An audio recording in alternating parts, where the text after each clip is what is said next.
Welcome back to the Purpose Fitness Times Nutrition Podcast. We're up to episode 23 today, and on today's episode, we're going to discuss all things marketing, sales, social media, and everything you need to know in order to scale a brand or yourself. Now, today I am joined by a promoter, a head of marketing, Tyson Scheuner. Thanks for having me, brother. I didn't realize I was a guest today, but it's a good experience to be on a podcast. I like it, and let's get into it. Yeah, it's nice actually. A bit of a surprise. But obviously we'll pull you out from behind the camera, and now you're in front of the camera, so we'll see how you perform. You're very good at giving the cues behind the camera, so we'll see if you can live up to those cues in front of the camera, hey? Yeah, it's a different experience in front of the camera. I say this to like a lot of clients. It's like you get stuck on words. I'm like, just do it. Like, fuck, like I'm behind the camera. But like, yeah, once you get in front, it's a different scenario. And once the pressure's on. Yeah, which you've experienced. So like, it's easier to guide people than it is to perform yourself. Yeah, it is. Yeah. It's easier to do the talking than actually do the walking. But obviously we got you on today, obviously, our head of marketing. You've been with us for now just coming on about a year now, going on about a year and a half. Shit, about close to 12 months already, which is flown. Yeah. Yeah, because when I first started my agency, I started back and you were my first client. Because I was like, look, I'm going to jump into it. I pretty much left my part-time job from when I used to own my agency, started again with you guys. I was like, I'm just going to take the leap and go balls to walls. And yeah, it's already been 12 months. Yeah. So it happens quick. So so going on to that 12-month mark. So time flies. I lose track of it, honestly. But obviously it's been a pleasure, and we've done a lot in the 12 months together. We've gone through a lot of different changes as a company, as individuals, even with your own agency as well. You've grown a lot. But even in the sense of social media and algorithms, in terms of content producing, the way that we do things in terms of marketing, there's a lot of change, a lot of new things that we've learned about what not to do, what works, what doesn't work. And that's obviously what we're going to be talking about today, is giving some people some free value and how to sort of navigate their way through, because it's, again, like we've learnt with myself before, obviously bringing you on as, I've gone through a few little marketers and a few agencies. Doesn't always work out. So hopefully we can cover that content and so I guess, so with all retrospect, you'll find this industry with the marketing side and the agency space, it's very cutthroat, and there's a lot of guys that will bullshit their way through or don't deliver on a service, or won't, like, let's say you go to an agency and you go, hey, I want on Facebook ads, blah, blah, blah, and they don't have any sort of guarantee. And look, it can be hard, but it's like at the same time, you want to go with them on the journey. So what we try to do is like, hey, look, we need 3 months or something. If we don't generate results, or maybe, don't just straight up don't perform, well, then we'll keep working with you for free until we actually start to generate. Otherwise, I don't see the point in charging someone. So let's say I've had it with clients in the past, we don't perform maybe the first 2 months. So in the third month, it really kicks over, but we don't charge them. And we've only charged them for the first month, but we just really want them to get going. And a lot of agencies don't do that. And I've heard the horror stories. And I take a lot of pride in what I do. So when if something doesn't perform, I'm like, okay, so how do we adjust? What can we offer that our clients can benefit while not necessarily crushing us? If because stuff happens. Sometimes you just never know what's going to happen in the marketing space, and it's constantly, pardon me, changing quite rapidly. And as we've experienced, we've gone from Facebook ads used to be the best thing to keep a business alive, to now we're looking at organic content is actually one of the strongest points. I know agency owners that have gone 0 to 50,000 a month just through organic content. They've only just started running ads, because that only gets you so far. But in terms of getting you started, it's one of the best ways to do it. So you can get that revenue through the door and then keep moving on, which is what we're trying to really, push with you as well now. As you've seen, we're trying to do mass production and really get a lot of content out there. Sorry, that energy drink's catching up with my burps. And we're trying to basically keep it going and really leverage what's happening within the industry. They reckon TikTok's only got 6 months to maybe a bit longer now. From what I've seen, that really easy organic growth, and then it will go back to really grinding. But I don't think the organic side will ever disappear totally again like it has in the past. That's because there's so many different players now, like TikTok, Instagram, and YouTube. Yep. They're all now fighting for your attention. So they all do very similar things now, where YouTube's still the most dominant platform in terms of video content. And every business needs to be pumping it. If you're not, I don't care how small or how big you are, if you're not doing YouTube, you're getting left behind. Yeah, because now they rolled out the YouTube Shorts. Yeah. It's very much like the for people who probably aren't aware, it's like the TikTok variations, the Instagram Reels, just a smaller sort of breakdown into your bigger long form. That's what you would call it, long form. Yep. Yeah, so that's all come out now. So Yeah, so even like with you and what we're trying to do with you, so your TikTok, your Instagram, and YouTube, it's like you can take that same piece of content you created for Instagram and post it across multiple multiple platforms. So with that same piece of content, and get wildly different results. And people think they have it figured out. And yes, there's a certain art form to creating the content, and we structure it a certain way. But sometimes, like, just different platforms grab different because of the way they interact with the community. Like, I spend more time on TikTok and interact more like iPhone quality. I react more, but on Instagram, I want higher quality, and same with YouTube and the production value. So TikTok's a place that you can do a lot more phone stuff, but the rest of the platforms, you really want to go that extra mile. and I think we saw that with Instagram, probably 2017, 2018, before I think Facebook bought them out then at that point in time. Yeah. But Instagram was really big for the influencers, which was all phone-based. Yep. Back at that point, from what I remember. So very much how TikTok has kind of started now, where it's like, you can make it from your phone, not to be such a high production sort of value. And now Instagram's very much high, high value, high quality.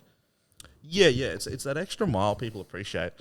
But if I had to give like one bit of advice to like your small businesses or your startups, is make sure your audio quality is actually better than your visual, because people would rather hear a crisp, clean voice over like a really clean video. We find responds best. If the audio is bad, most people like look away. Yeah, to a extent. Otherwise, yeah. And as the world keeps evolving, if you're not like shooting with a camera and just crisping it like we sort of are now, and even the way we shoot reels with all our clients, you could probably get away with your phone, but the difference in quality and production value is just they just can't keep up yet. And it's why like you can get ahead just by leveraging like videographers, and there's heaps of startup guys that you can use. But as you start to evolve, your business grows, and that particular individual doesn't grow as quick as you do, you'll have to find someone new, because if they're not got the same hustle, the same value as you, you'll just get left behind, and you'll still be like, you won't be producing the high end content like you'd like, or not I guess grabbing your value from it. Yeah. I guess as I saw your old videographer, and good luck to him with what he does now, but you could see the difference straight away in production value and how we've grown together, and our motivation is very similar. So I know as soon as something's like going really well or doing this, I'll speak to you and go, hey, I've seen this and I've seen this and we're growing, we're doing this. You're like, it just works so much better. Yeah. Yeah, we pretty much give you the control and go, all right, let's get it, press it, go. Yeah. And I love that sort of trust and responsibility. And that's sort of my whole business model, and what's grown my agency to start surpassing some of these other guys, is because we focus on dealing with the whole problem, not just the video part. Like if you said, create me a video, I'm like, easy. That's easy, quick cash for a video guy. Like it is the easiest money. But when you go, hey, I want you to strategize, communicate, and build out a strategy plan and help produce mass production content that gets a lot of engagement, not many guys know how to do that or are willing to. And that's what I like to do, because it's growing a company. Sure, it's not, here's $1,000. It takes me an hour to create the video. It's like, here's $1,000. Can I make like 5 or 10? And can we do this regularly and grow a company so I can pay you more? I was like, yes, that's what I prefer. A lot more investment. Yeah. And you get a lot more return out of it for your company. And then long term, this is me thinking long term, I know if I grow you and get you from $0 to $2 million a year, or whatever the goal may be, one, I'll build with you, and two, you'll get in rooms, and then people go, oh, how'd you grow? Like Tyson did that. He helped me do this, and this, and we worked together and really knuckled down. I liked it because we worked together. He wasn't worried about how much money could he extract, like per video. It's like how much value could he give per video or per multiple videos. And that's what we've really pushed into the construction space. A lot of builders don't want those one-off videos anymore. They want someone to take over everything and communicate really well with. And that's where we're getting these massive clients coming through, where we're able to go buy offices, because we have recurring revenue now, where before some guys need 10 inquiries a week to keep going. I only need 4 builders, and I'm living an awesome lifestyle. Yeah, it's where it's at. It's obviously started from the bottom, and I think a lot of people, when they enter the game, And it goes in the marketing game, it goes in the PT game, it goes in nearly every other game, every industry, every job role, or business position. I think the biggest thing is a lot of people go straight for that instant gratification. They don't go, oh, okay, well maybe hang on a second, if I lower the sights, start here, invest a bit more, and really stick out what I'm good at, then I can ride the wave to the top. Yeah, 100%. And like even for yourself, like your business mindset is like you invest a lot more, and so I think that's why we work well together, because you're not worried about what flash car or what flash house can I have right now. It's like, well, what can I invest so I can get to that extra mile? And that means not having, that C63 or Lambo or like whatever it may be, but really going for an investment in that. And I think that's what's missing in these younger guys that are coming through.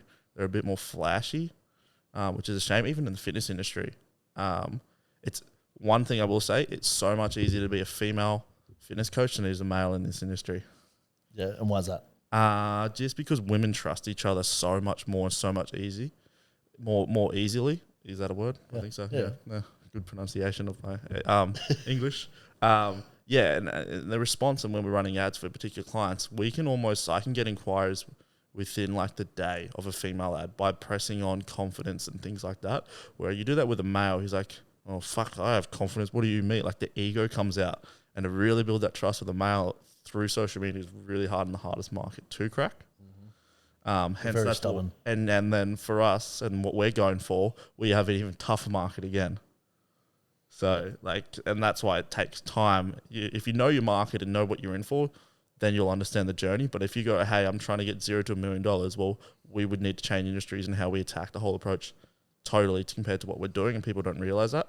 Yeah, you need to change the values, etc. What you stand for. Yeah, if you're creating general content, you're going to attract general people and get a general price. If you're attracting a high-performing athlete, you can charge high-performing athlete prices as long as you have the systems and education to back it up, which you do from what I've seen every day of the week. Like I recommend you to everyone because I trust your knowledge, your base, and the way you approach things and the way you look at it and how you educate, where like some dudes don't. Like even I had the mate I sent to you. We have a mutual mate that's PT, and he thought he was smart. And I said, look, go speak to Jared, and he'll blow your mind. Like you just have to go meet him, and he did, and he signed up with you. And I remember the phone call after the meeting. All I heard was, that motherfucker is smart. And I was like, I told you, bro. Like it's really hard to articulate through social media, but we're slowly getting there. And from what the stats were seeing in the replies, we're slowly like now breaking that ice and starting to build your reputation within the industry, which I'm happy about.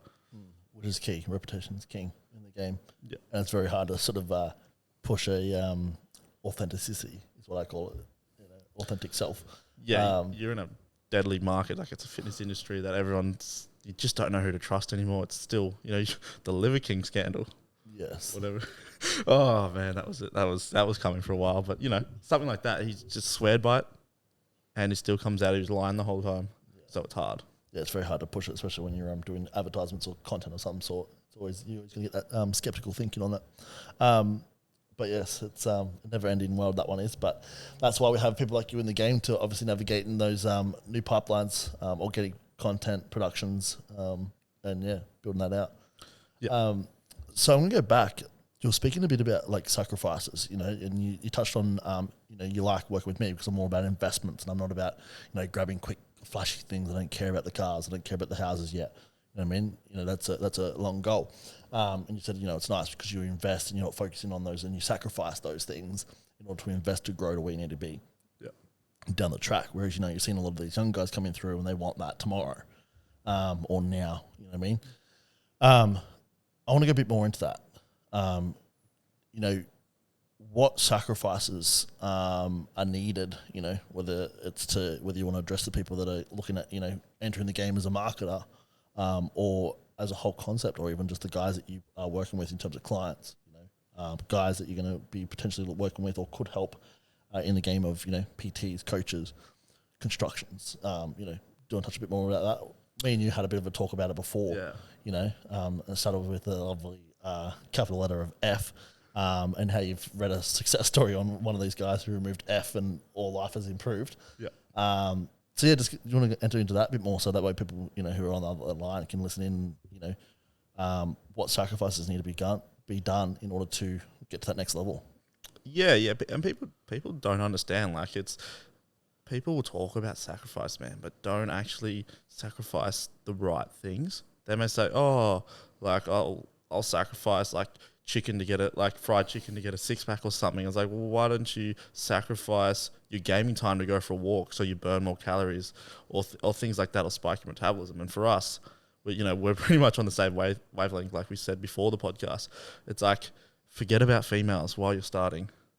Like I don't, like, as much as everyone wants company and attention, we crave for it and want it, but it's energy spent somewhere else that needs to be spent growing your business, especially like we're so young and we're so new to the game, or we've got 40 years ahead of us. Sacrifice your first 5-10 years and really set yourself up. The time you're 30, the girls are still there. But if you get the right one with you're younger, sure, and they fit and support you and what you're trying to do and, all that other jazz, that's fine. But in terms of like talking to 20 different females, bro, I can't do it. I can't even talk to one properly half the time.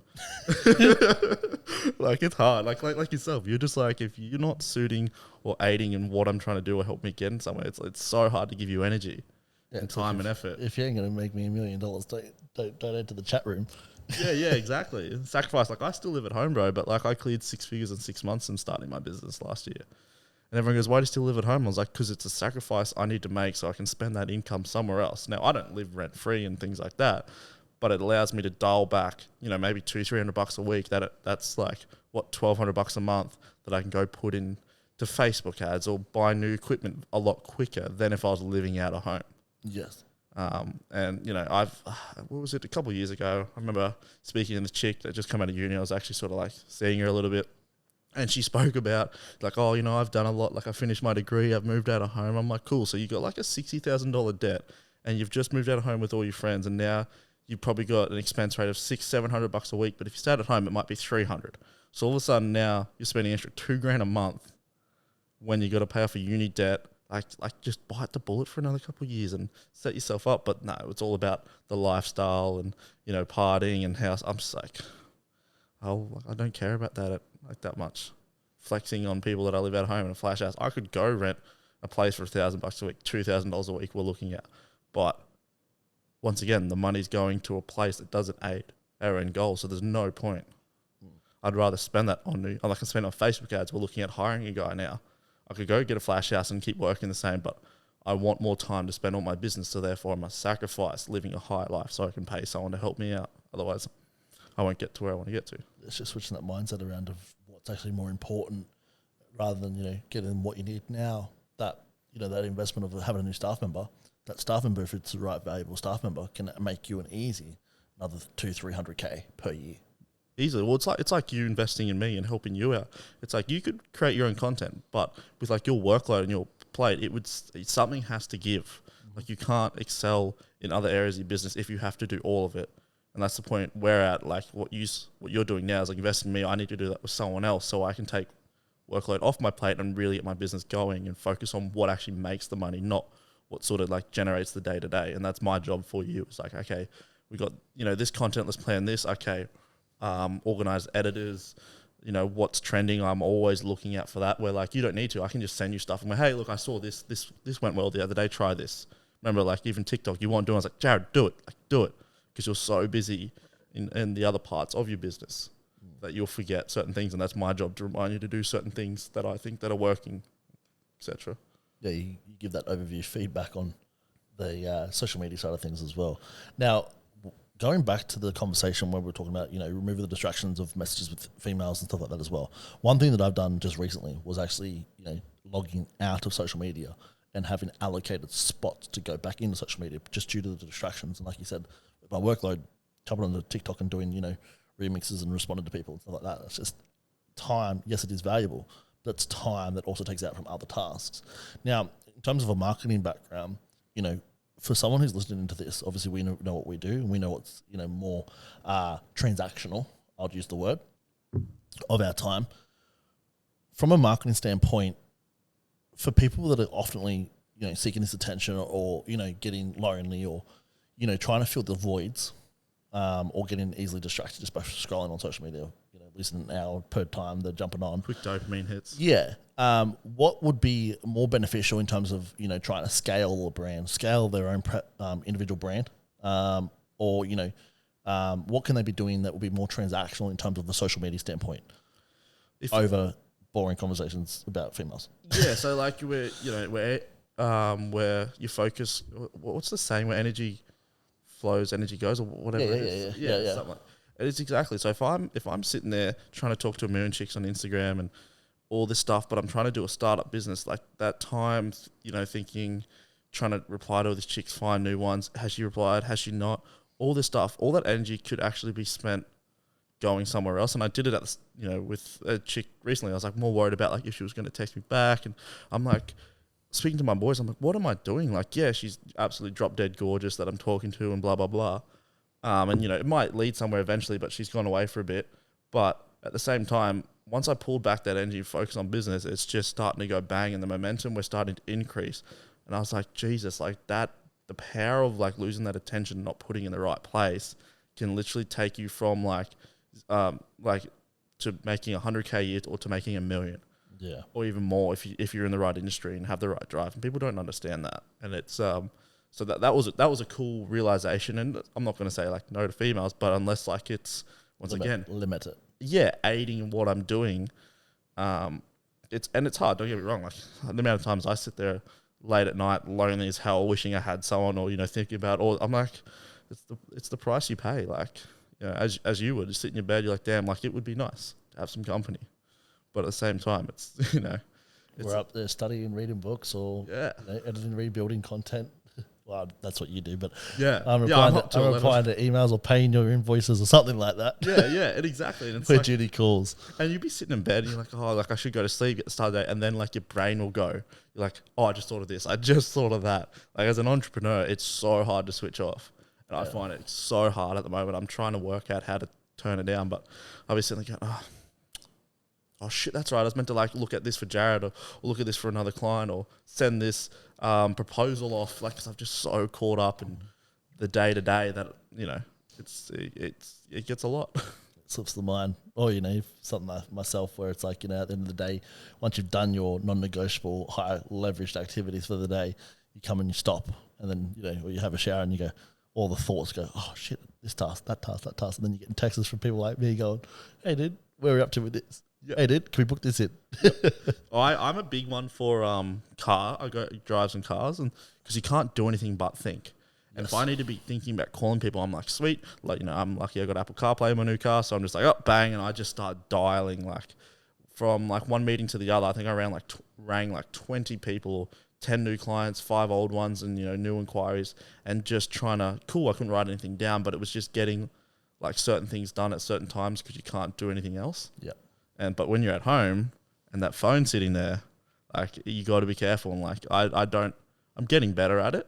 And by the sounds of it, you're better than I am. But like that scrolling, and it's hard. I have 2 work phones, I have 2 phones. So one's actually a work phone that when I scroll the Instagram, it's purposely like checking out what's going on with fitness, what's going out with my construction guys, and all that sort of stuff. So my personal gets stripped away, which is nice.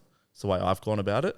So it's still Instagram time, but it's not like what I'm following, what I'm doing. I'm on another phone completely, which is nice. Yeah, it's business looking. Yeah, exactly. And because I control all the Instagrams, I can, if I need more construction ideas for a video, I literally go to my construction sign-in guys and just look at the reels because that's all the industry in. Same with fitness. It's, very similar. So it makes my life easy, just leveraging things like that. Yeah, it's hard. That's why I pay people like yourself to come do the marketing because it's like, do it. 1, you need the skill set. 2, it takes a lot of time. And like 3, on there, looking for content, looking at new trends. Like it's 8 hours a day minimum. Oh, it's nuts, bro. And then you get lost in the rabbit hole of social media and then you're like, hang on a second, what am I doing? Yep. I jump on there to go check out all of our pages and, make sure we haven't missed anything, whatever. Next thing you know, I'm down a rabbit hole and I'm like, what? I was meant to post this. Yeah, bro. If you're not daily, consume you. Yeah, so it's very easy to be distracted. Hence why we outsource to you. So it's so much better. Yeah, now I've got to deal with everyone. So I'm actually now implementing doing everything from my computer, where I did most of it from my phone. I'm now trying to do it so everything gets set up, and luckily software's catching up now. But like for all your stuff, I got actually just reminded me, I've got to re-sign all your stuff into the new software, which gives us all feedback analytics now in real time and what's happening, what's trending. And we post everything from the back end. So now I don't even look at Instagram. So it strips me away again, which is what I need, because I'm still like just sitting there scrolling. And it's like, oh, it's business. It's like, it ain't business, man. Not when you're liking like a female's picture or like a workout. It's like, that's not business. As much as like technically I can use that to leverage for another female client that's in the fitness industry, I've got to stop justifying certain things. Yeah. Yeah. Analytics is where business is. Yeah. What do the numbers say? The numbers ain't speaking. You ain't doing the work. Oh, 100%. People go, oh, like, how do you measure content? I'm like, you can read analytics and data and get real time.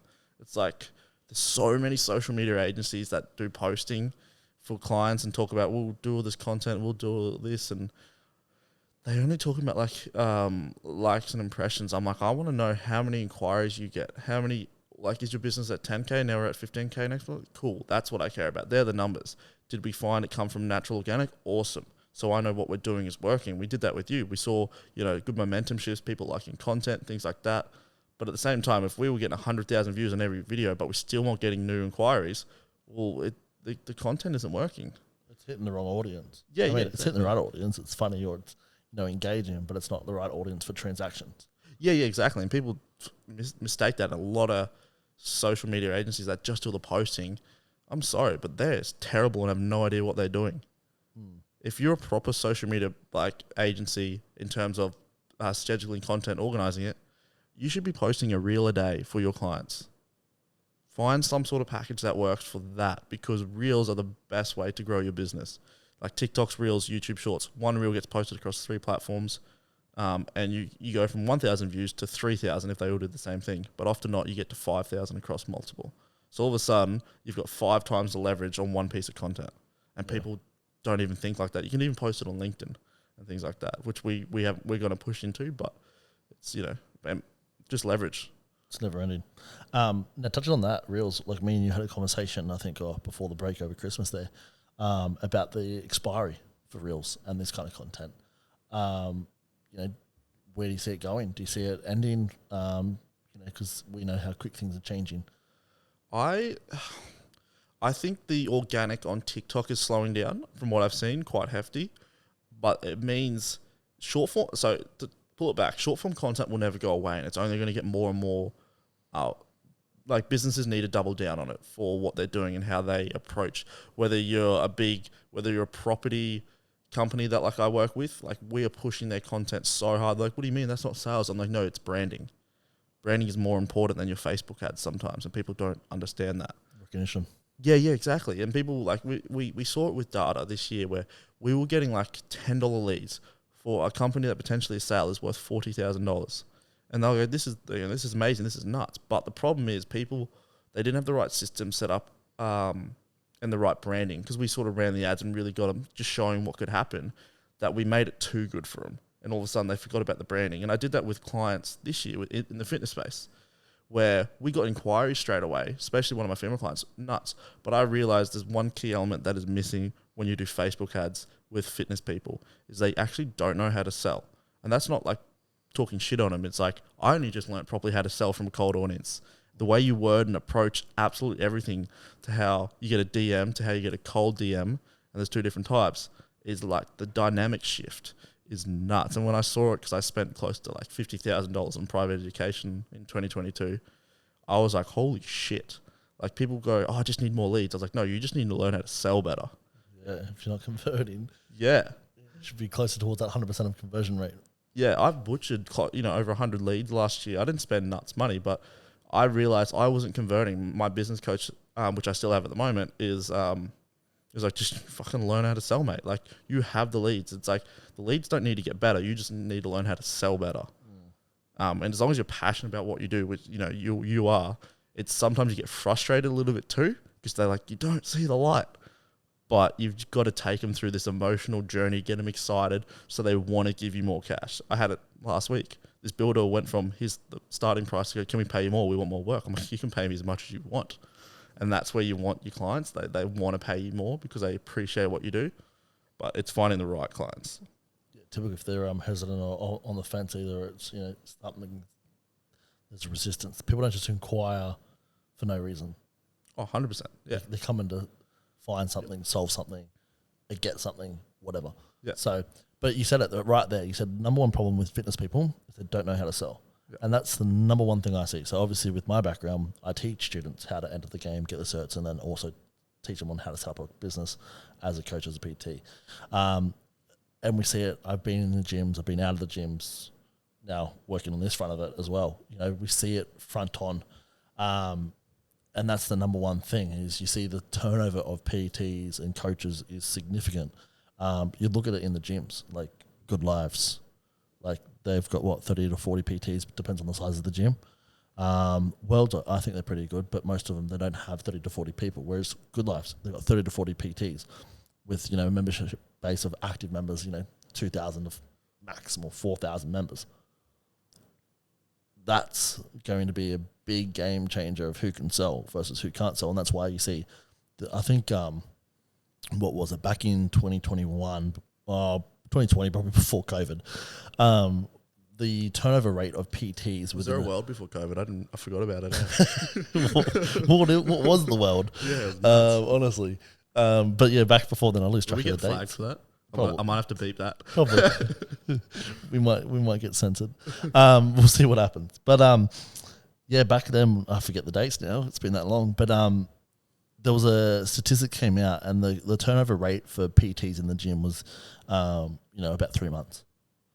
Sounds about right. Isn't that when the in the gyms when it period it kicks over where you actually have to fully pay and they realise they haven't made it? So the people who aren't really know or who aren't PTs or who haven't gone into a gym before, but typically what will happen is when you go on to as a subcontractor coach or PT in a big commercial gym, typically the franchise gyms, not so much independents, but most will have a facility there where you have about a 3-month probation period.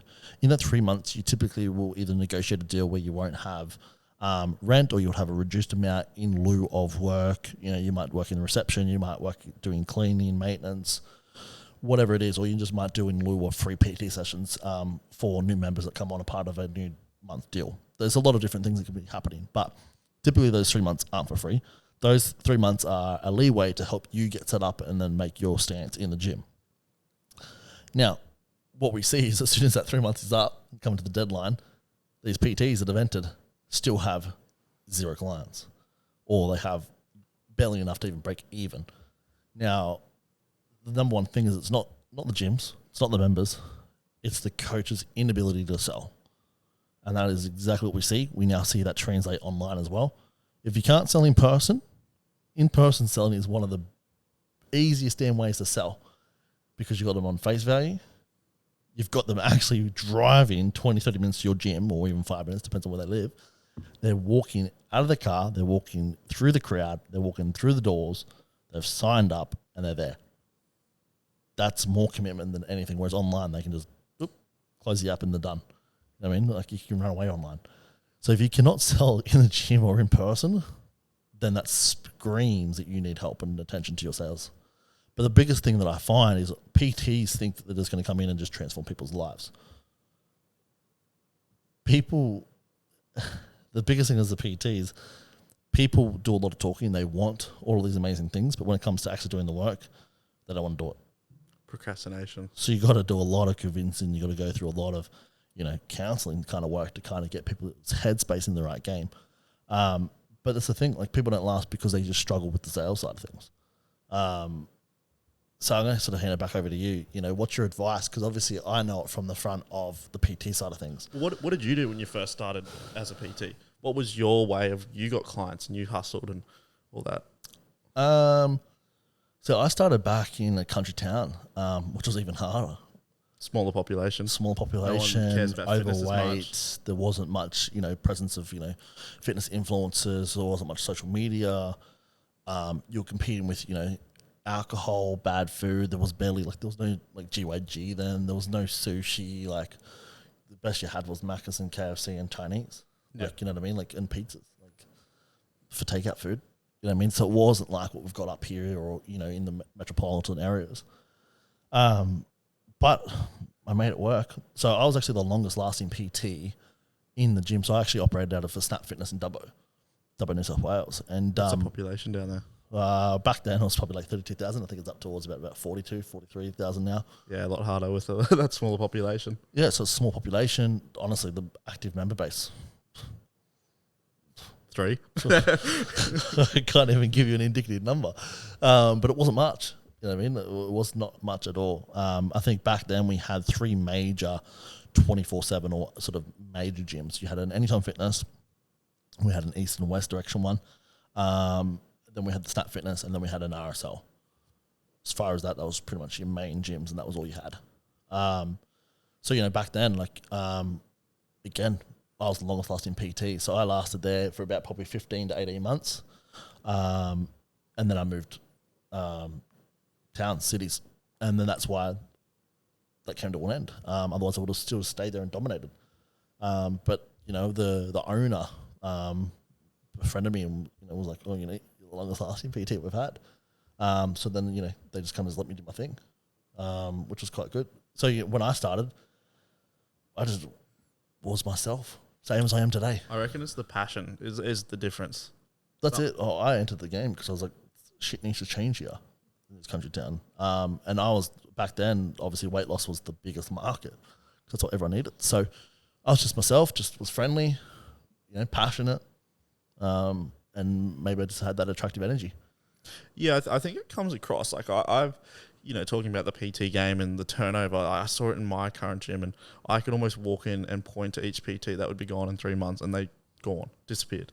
And it comes down to your energy, your passion, you know, your drive factor. Like everyone goes, oh, PT's been hard. It's like, it's so easy to be a good PT on the Gold Coast.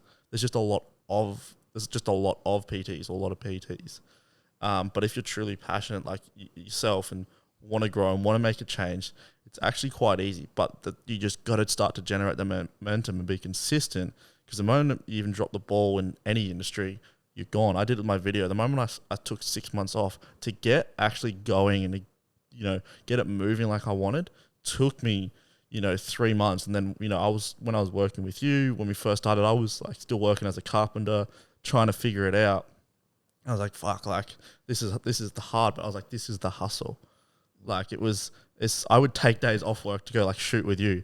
On my contract, I was like, hey, like I just need this day off. And my boss at the time was pretty understanding, which was nice.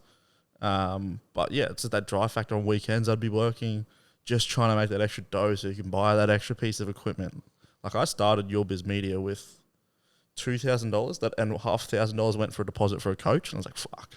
Like now I have to make it. And I had like a car payment at the time on my old Hilux. So I was like, oh fuck, like it's do or die. And then within like 6 months I did like 6 figures. I was like, just from like investing in the right areas that you need at the time. So I had the skill set and the camera gear to go, but I didn't have the right guidance. And then I found a guy, and which I'm still with now, who was just perfect for me. He was in the industry. He's built multiple video businesses. Now he coaches other guys. Shout out to Arden. He's a weapon and a whiz. And I think as a person trying to grow like yourself, having coaches even need coaches. I'm not a coach, but I need a coach to help guide me. You need that third party perspective in whatever you're trying to do. If that's fitness and you're trying to do some real goals, go get a bloody coach. Like if you actually want to put some effort and make a change in it, you need a coach, because one, they have that third party perspective. They probably have more knowledge that they can share with you. You know, even for yourself, when you deal with other prep coaches, or they're, you know, like the Logan who you signed with now, he has just a vast amount of knowledge because he's been in the industry longer. So like you can always learn off people. Like I love it. Everyone has these egos about them, but I'm like, what can I know about you that can help benefit me and I can help benefit you, instead of like trying to walk into a room and go, look how big my dick is. Like I learned just to shut up and listen now. Yeah. I'll have to do that. But yeah, it's just not having an ego when you walk into a room. Now I'll joke around the boys, and you know, I sometimes see the ego come out in me, but I've learned to tame it and recognize it as quick as possible. Where I talk about certain things, and like yourself, it's like if you can dial that back, it's like everyone's gonna have flaws, but if you can dial back the ego and just listen to everyone and anything, you'll be fine. Like if you walked into a gym with a PT now and like told them, like, hey, look, I would do this help your business grow. So half of them go, fuck off. Like, who are you to tell me what to do? Because there's just that ego factor. Or help them with an exercise. you know, all that regards. Like I walk into my gym and I just know everyone. I talk to everyone because you have to give everyone time of day. And I like chatting shit. Half time, everyone gives me shit because they go, "Oh, mate, are you fucking training arms or your jaw? Like, what are you doing?" I was like, "Sorry, like I better run back, keep training." Like, but I just like talking to people and I get to know people, what's going on in their life, all that. Like, the amount of business deals I've like almost done in a sauna at my local gym. I just had a job. I just interviewed a guy that hopefully when we grow, we'll bring him on board. Met him through a sauna just from talking and getting to know him and understanding what he wants to do. He goes, yeah, like I love marketing. That's what I want to get into. How'd you do it? I was like, bro, fuck uni. Like I learnt all of YouTube and third-party stuff. And he was just gobsmacked. I'm like, you can do that with fitness. Although you do want the qualification. But, you know, the amount of knowledge out there, if you put the time and effort in, especially as a beginner, you've got to put so much more compared to like someone like yourself who's so much more advanced to get to a certain level where you develop that momentum and get that trust with your audience. It's just building credibility, and credibility comes in time. Doesn't happen overnight. Yeah, I sold my first website and I didn't even know how to build one. When I first started. Just good at talking. Or a fitness guy. I was like, I just sold a website. Rang my mate, I was like, I just sold a website. You sort of know how to do it. Can you help me out? Like, and that's how I started this like marketing space. I was selling shit before I even knew how to do it. That's just like, and same with the fitness, although you don't really want to fuck with someone's body. But like if you're fit, like fitness trainer, losing weight, it's like you just know they need to eat less and burn more calories. Or sometimes not even burn more calories, just stop picking up that donut. Or, you know, certain things. And they go, oh my God, that's amazing. But you just knew it was just leveraging less food that would help them lose weight. And it wasn't, in your eyes, it's easy. But for them, it would like solve a massive problem. So they invest in you. So yeah, sometimes there's little like eye-opening things that can make the biggest transactions. Yeah. Absolutely. But sorry for the rant. I'm really good at it. Like I said, you're good at talking. It's great. That's why we have you on the podcast. It's good. You can live up behind the camera and you can live up in front of it too. Yes. And the mics. Mum, look at me. Going back, you said a very key thing, and I was going to interrupt you, but I was like, no, I'll let him go. If you want to do, just kick me in the face or something. Here we are. We're here now. So you said a very key thing. You said people will come into the room with egos and they don't want to listen. And that's a very, very big thing. A few very big successful people like Alex Hormozy, you know, I say it all the time. I say, drop the ego, listen, because you don't know who's in front of you. And just sometimes having that little person in front of you, rather than you talking about how big you are or how good you are, and you know, trying to hide the insecurities that we have. Sometimes just shut them down, losing that ego, listening whether you agree or not, because like there's times, like we said in other podcasts before, like there's times where you walk away, might not be applicable to you now, but 12 months down the track, you might go, oh, shit. You know what I mean? So even if you're the smartest in the room, just shut your mouth. Yeah. So that changing the habit of just, you know, listening more than speaking. And very key thing when we go back to sales, the biggest thing that goes wrong with coaches, it's like all they care about is the transaction of the sale. And that's why they're losing, because they just care about getting clients on. It's coming from a place of like desperation. That's what it is. And that's why they don't last in the gym, because they're just desperate to get clients. And then they're like, oh, well, they're not coming to me. That's like, well, you're not helping them. You need to go out into the gym floor, sit in your PT room in the back there where no one can see you, scroll on your phone, looking at other coaches doing well, wondering why it's not you.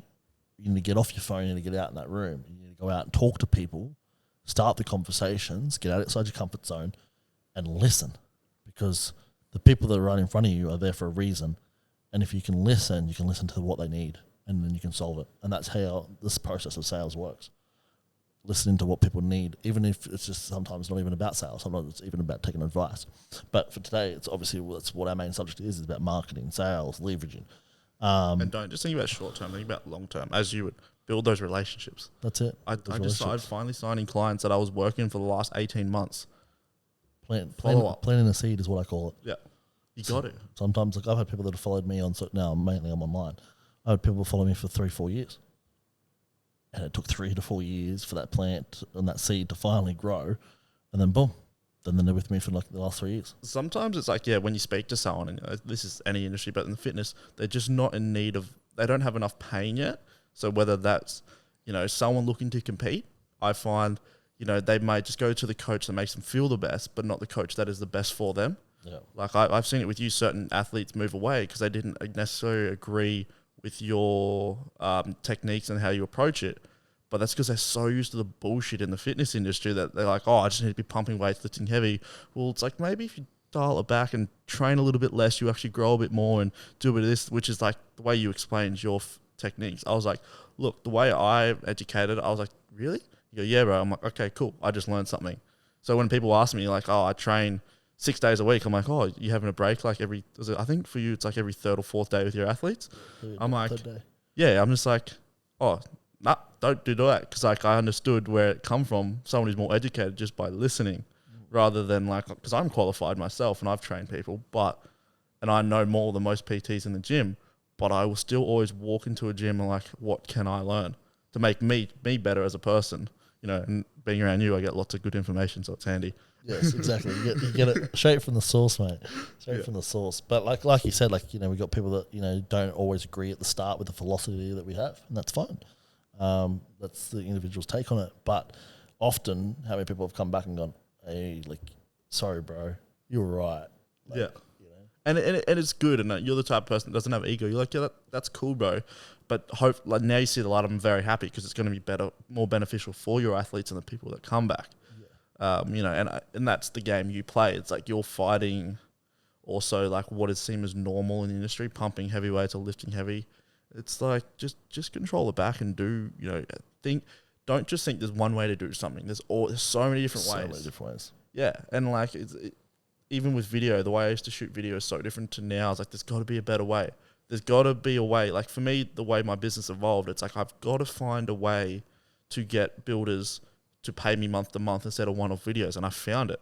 And not too many people are doing it, but there was another way. And even now, what I'm doing now to what I'm doing 6 months ago is totally different again, because there's a different way. As long as you're constantly evolving and moving, you'll be fine. Yeah, exactly. That's the thing. It's just being open-minded and just constantly looking at, you know, evolving. That's the biggest thing. People that are complacent or stay stagnant get nowhere.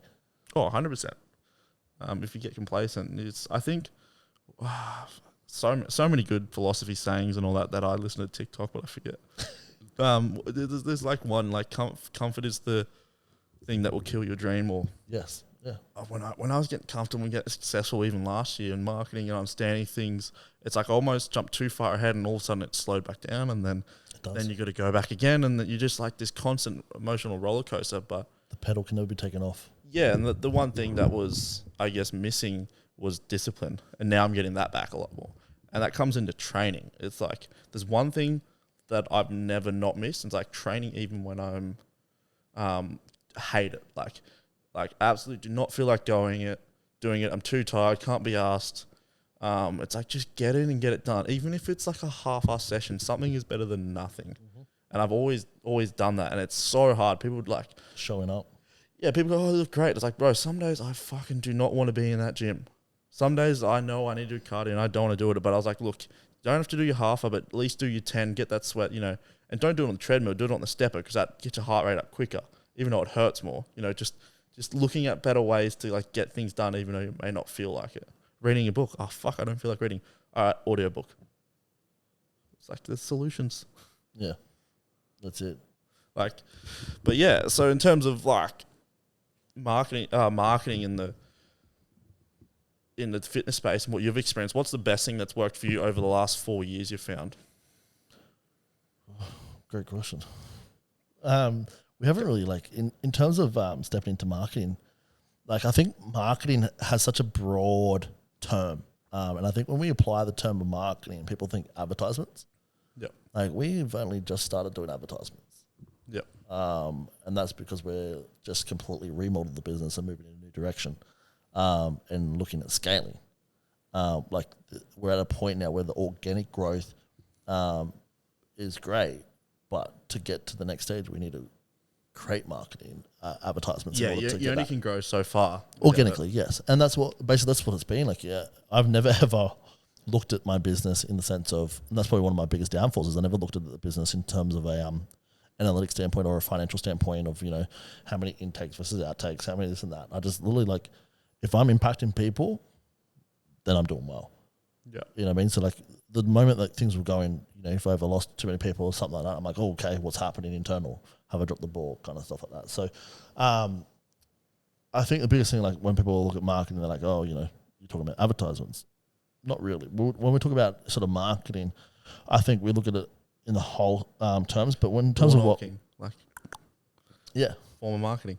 That's it. There's so many different ways of marketing. But I think in terms of what we've been doing and what sort of happened, like I've evolved so much as an owner. Obviously, the more you learn, the more business we start, the more things we learn. We take things out of different businesses and different applications and experiences, etc., like that. But in terms of what we've done exactly specifically towards the coaching space, again, just being authentic in the approach.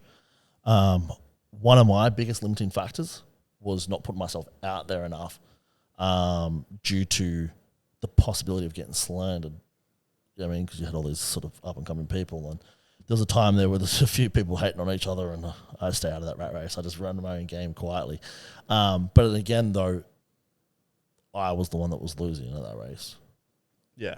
So yeah, the fear of getting judged, so to speak. Yeah. But now that like I've done a lot more qualifications since then, like I know my stuff. I always have. I've always been good at what I've done, which is why I've always had such an organic business growth. Everything has been organic. So we're at the now point where we're like, okay, we need to now put some more paid stuff down and scale now.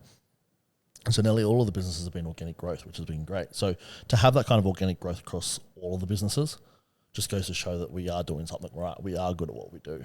Yep. Well, I am good at what I do. Social proof. That's it. But one of the biggest things is like Gary Vee talks about it a lot. You can't fake authenticity.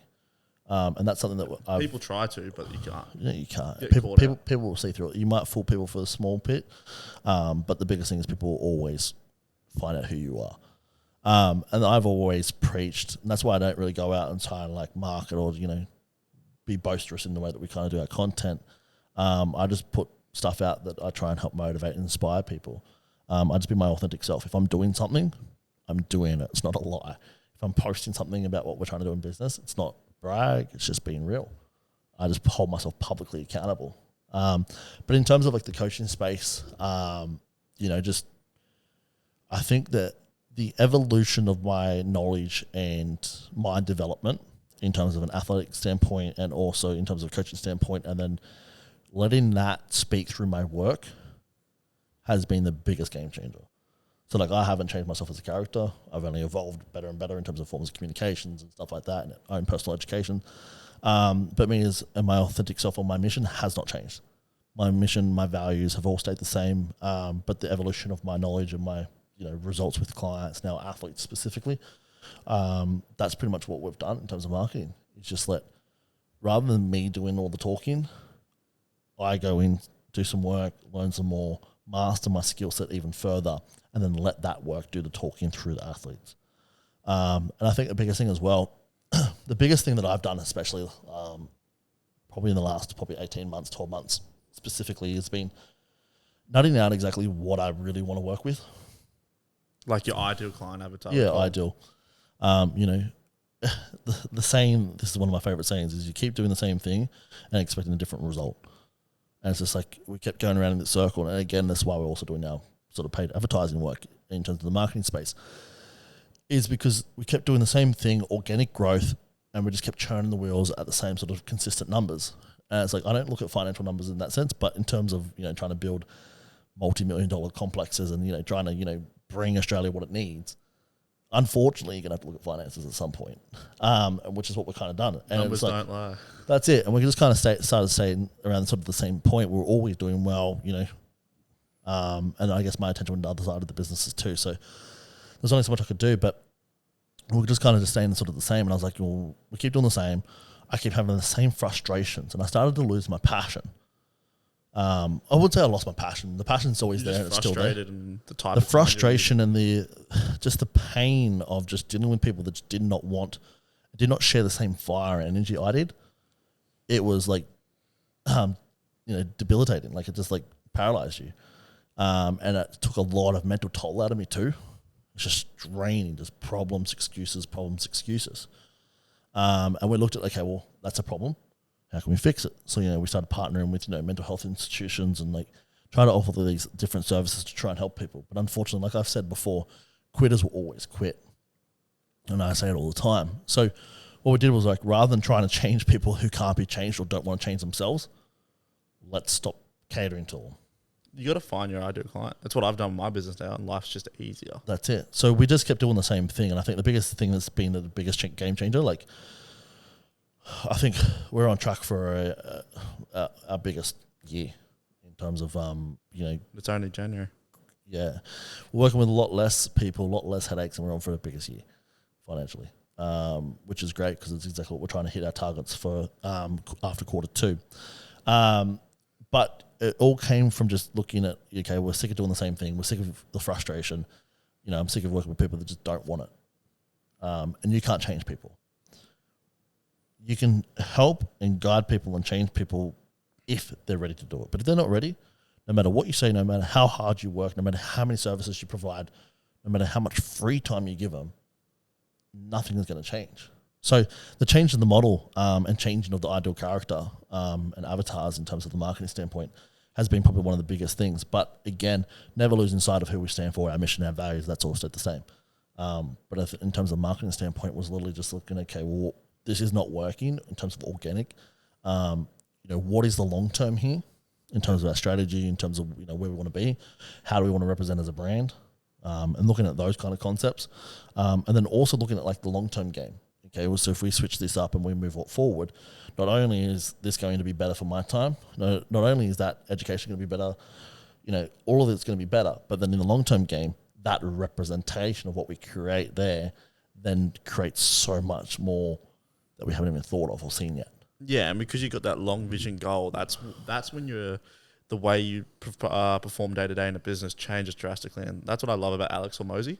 It's like he goes, "Are you thinking 10 years down the track?" And we're all thinking like 10 weeks. It's like if you stretch out to where you want to be and actually have a vision, you change what you do day to day, and that's like I guess that's what I saw there when you explained it. It's like we were doing this thing day to day, trying to get a result, and we were just getting frustrated with what was happening.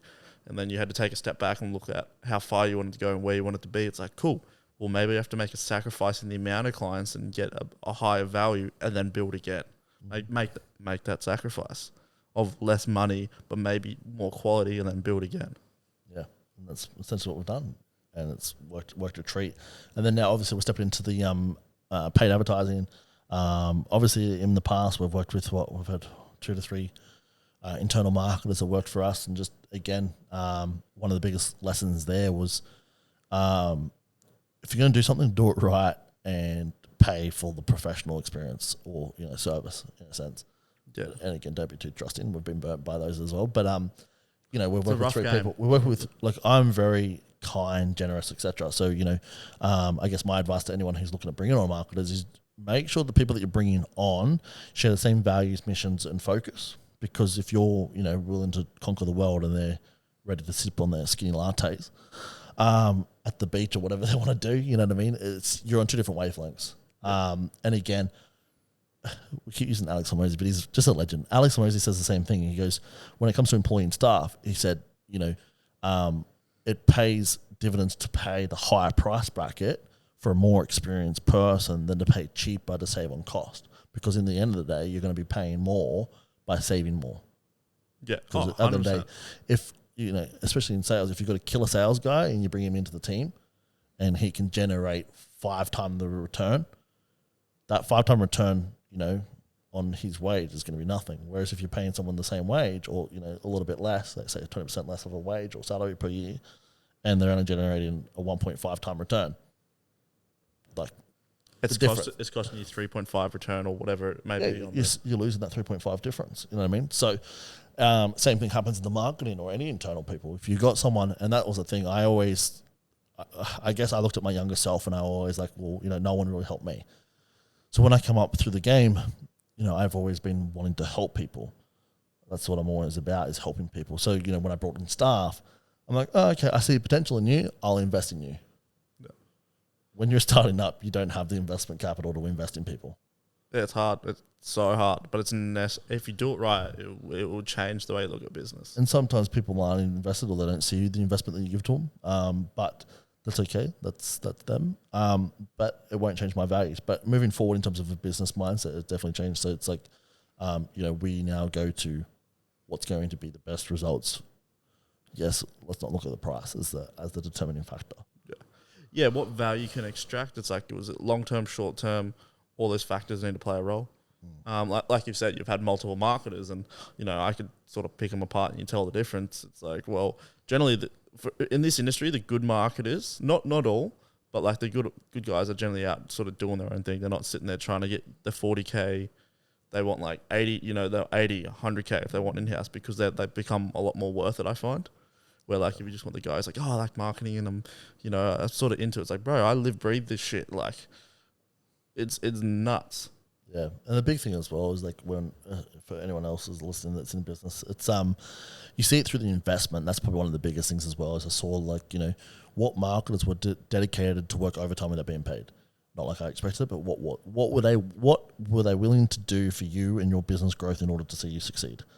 And that's where I take value. It's like, okay, I'm not expecting you to do it, but if you're willing to do it, that speaks volume. Yeah. What are you doing in the background? Yes, I'm paying you $40,000 to $60,000 to $70,000 a year, but what are you doing in the background? Yeah. Are you researching? Are you studying? Are you doing more courses with that money I'm giving you? Yeah. You know what I mean? Like, what are you doing?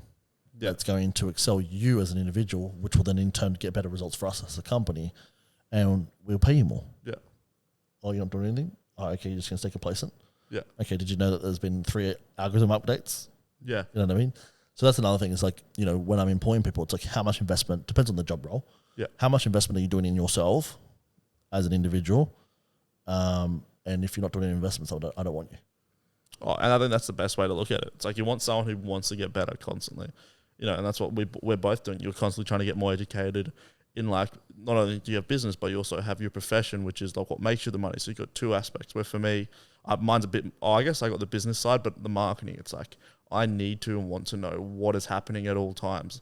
Now I have a business partner starting in the 2023. We're constantly just sending you shit of what's updated. And it's just so much more efficient as well. But I know he wants to get better constantly. So that's where I see the value. He might not be at the level or can contribute like I can in the business at the moment, but he has so many other different strengths that I know I'm going to need or don't have currently. But I can see the effort there now, which is the best thing. And that's what you want, eh? It's like a relationship with a female. As long as the effort's there, if you're not perfect and you're trying to clean the house or, whatever it may be, it's like you've missed a spot. That's fine. It's the effort that counts. It's what my dad's always taught me. It's like you're thinking about me or you're thinking further ahead. There's a little thing that I'm not sure if you saw it.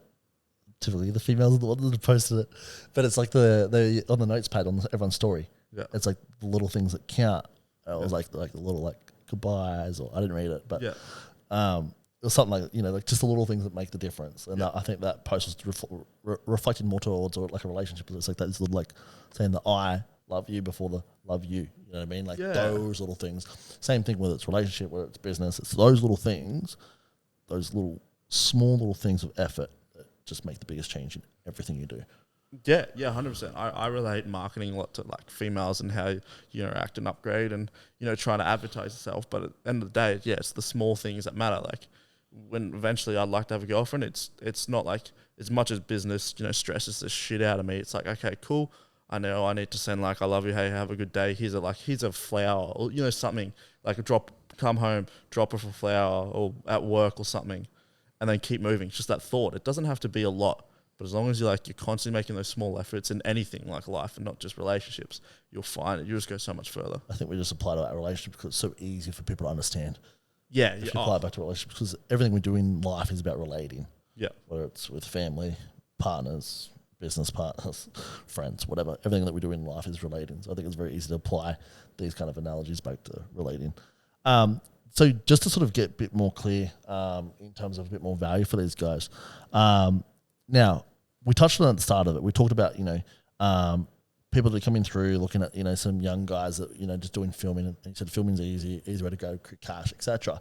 When we started this podcast. For guys that are entering the space, do you want to talk to me, like obviously everyone has a different prices, etc. But do you want to talk to me, obviously we all kind of have different tiers of levels of, expertise versus price to value ratios. Yeah. I know that in the coaching side of things, you know that in the marketing side of things. Now, for people that are entering the space, what can they kind of expect and what price or hourly rates could they be asking for depending on their level of scale? So, I guess I'm not sure how you want to approach that sort of conversation, but what I'd probably be looking at is, for people that are pretty much starting from the base. Free. Okay. I worked for free in my first agency. Okay. That's what got my start. Are you talking about free for people that are looking at starting into marketing, or are you talking about marketers working for free for companies or like PTs? Yeah, so if you want to terms of talk about if you're trying to get into the marketing industry and you really want to have a crack, like what I did was like I knew my work ethic, so I just knew I had to get in the right rooms, and the way I did that and got my start and got my first client, which was a bodybuilder by the name Sam Pierce. He was my first client ever. It was awesome. You know, I was getting like paid $300 a week or something to end up being like 500 to just go around and film, and that's fucking nuts. It's a sick life. But the only way I got there was because I worked a full-time job, and then on my spare day, I went to this agency, and he just happened to own the business that I was working or starting. I was like, can I work for free? Like, I just want to learn. Like, that's all I want. I'm just asking for a chance. So I used to go on my like days off and work. And quickly he saw my work ethic and appreciated it and sort of gave me a chance. And that's how it sort of rapidly progressed. And it's the same way I look at the current guy we're looking at hiring. And hopefully we get enough revenue and we hit our goals like everyone else wants to, like in business. The reason I interviewed him and even gave him a chance to be in the same room, like not saying like I'm special, but it's because he kept pestering me. It's like, hey bro, like, can we catch up? I love the chat. Like, I love what you're talking about. And then in the meeting, he goes, can I just shadow you? I was like, cool, I like this guy.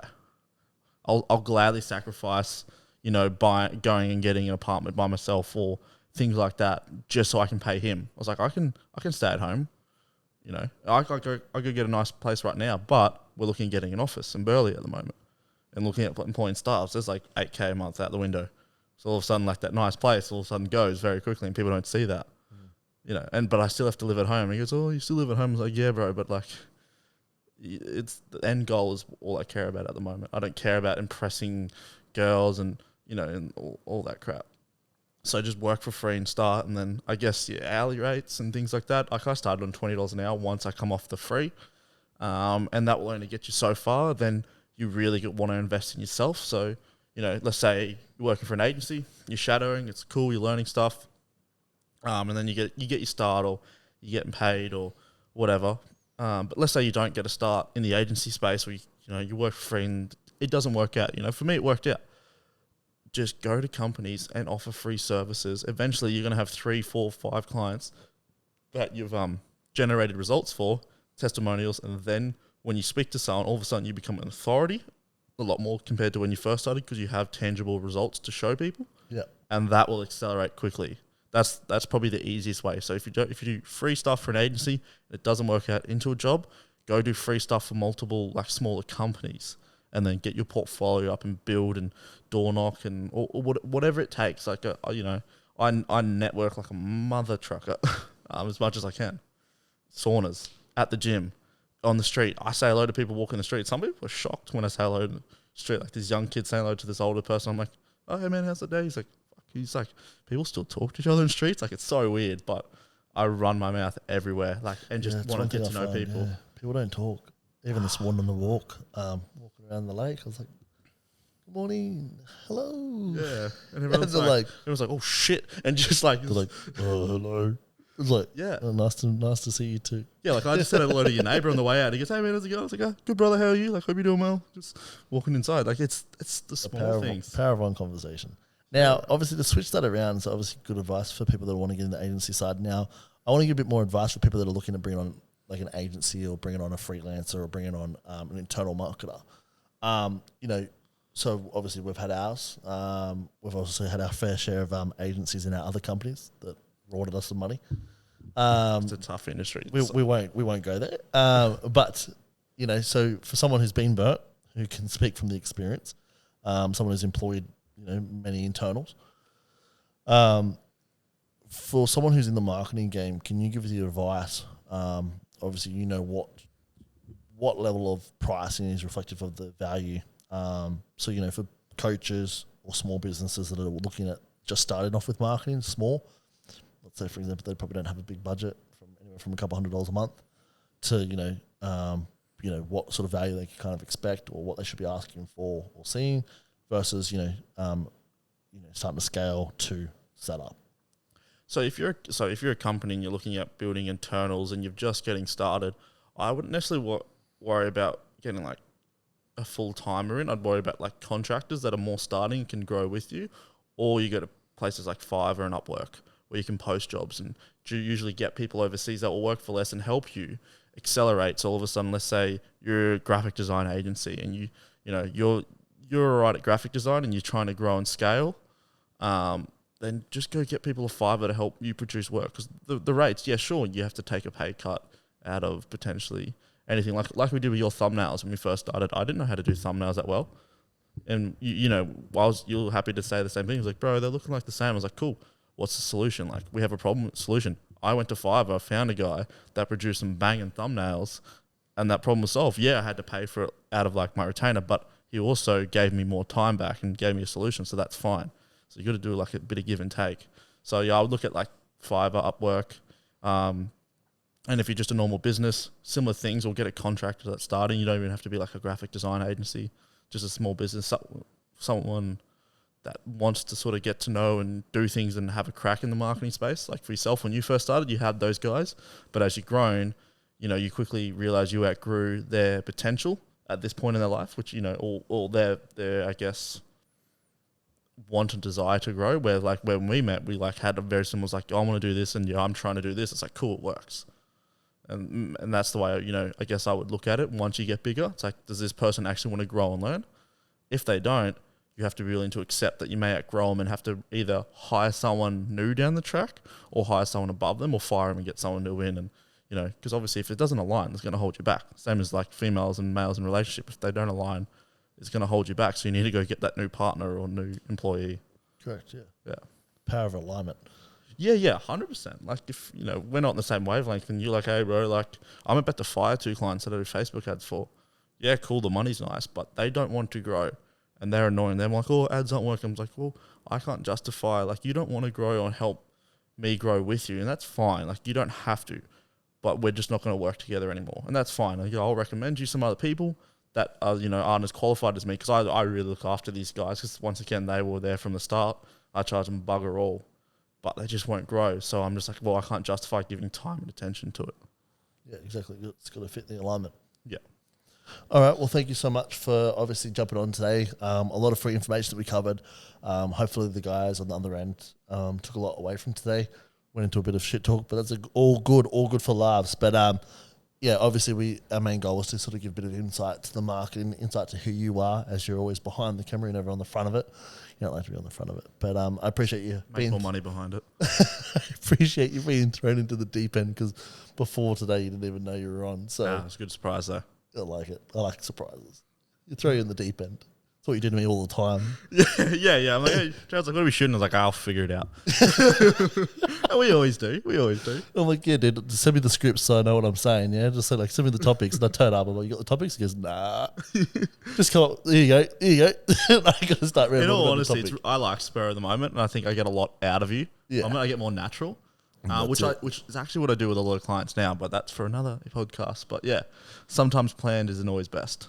Yes, well, we make it work. So I've done the same to you today. So karma, mate, karma. But obviously, thank you. And obviously, guys, if you guys want to listen in to the podcast, which you're already listening to, but if you want to go and follow Tyson directly, you can follow him, Tyson Scheuner, on Instagram, and also Your Biz Media. And you've also just now released Your Biz Consulting as well, didn't you? Yeah, we got another sort of business in the pipework. It's pretty much all the same, but it's just so we can push it to another umbrella, so, like yourself. Yeah. Your Purpose Fitness, Purpose Nutrition, just all the same thing, but just so we can split them a little bit. Yeah, a bit of a different umbrella. Good, man. Love it. All right. Well, thank you. And obviously, guys, if you want to jump on there and follow me out, all the links are in the bios as well. Thank you. Cheers. Yo.